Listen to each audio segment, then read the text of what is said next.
So I recently watched a review from a channel that I follow called Coaster Studios, reviewing a theme park that's local to my area. Six Flags Great Escape in Queensbury, New York is a park that's well respected in my community, and in this park is a roller coaster called Canyon Blaster.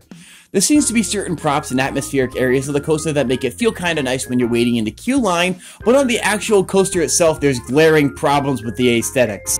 This helix right here, it's this bright red color, looks awesome. And then you ride it, and the ride is this ugly Look at this bullshit!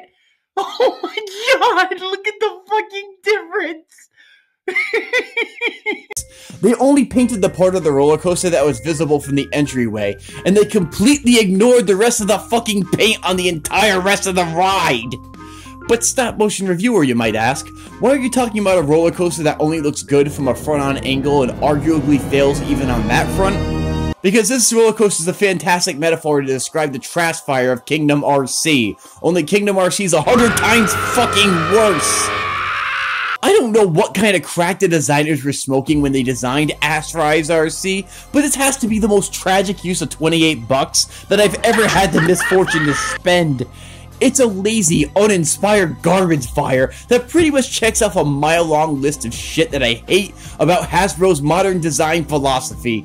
Durr! She fembot! I make hourglass shape! Me no masculine unga bunga toxic masculinity noises! People bitch about G1 RC not being a design where you can make the vehicle mode look any good without making the robot mode consumed by its own backpack look like complete shit. But the thing is that we've had the technology to do this since the fucking Thrilling 30 line. I recently picked up Thrilling 30 RC and Thrilling 30 Chromia at a consignment shop, used for about $10.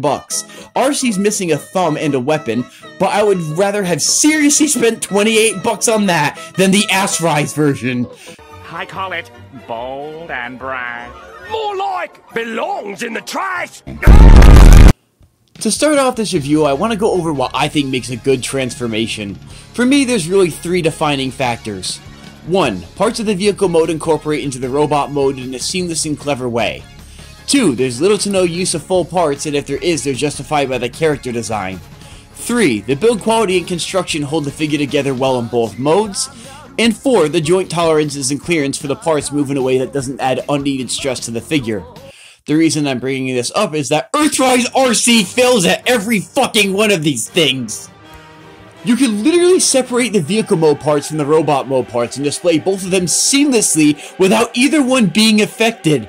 If that's the case, what in the hot and crispy Kentucky Fried fuck was the point of even bothering to have her transform?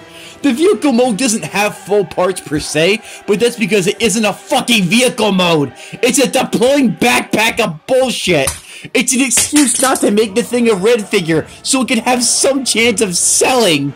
You would think a transformation this lazy and uninspired would at least be easy to work with, but thanks to number fucking 3, build quality and joint tolerances, the entire thing falls to fucking shambles if you look at it the wrong way.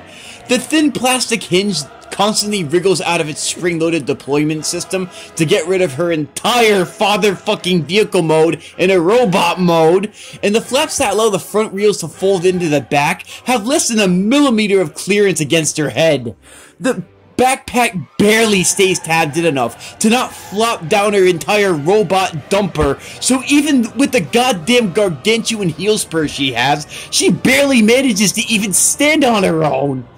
The plastic on this figure feels like it's made out of not quite hardened Play-Doh, and she somehow weighs about as much as Legends class Cosmos. The translucent plastic on her backpack falls off constantly, and the piece like this on my Alita 1 figure broke in fucking half because clear plastic. Again! You could argue that her backpack's being used as a hoverboard is kind of a cool idea, but the thing is they did nothing to help it look more convincing, and there are human-sized goddamn car seats under her feet!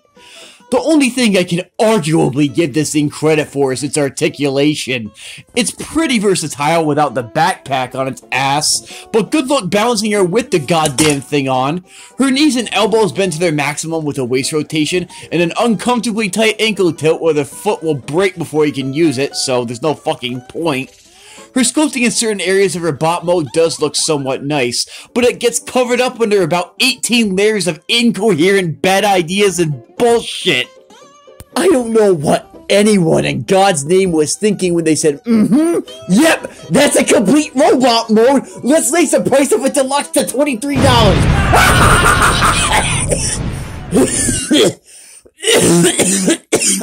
Oh, fuck. But if this figure has taught us any lesson, kids, it's to never do drugs, eat your green veggies, and don't buy this piece of shit.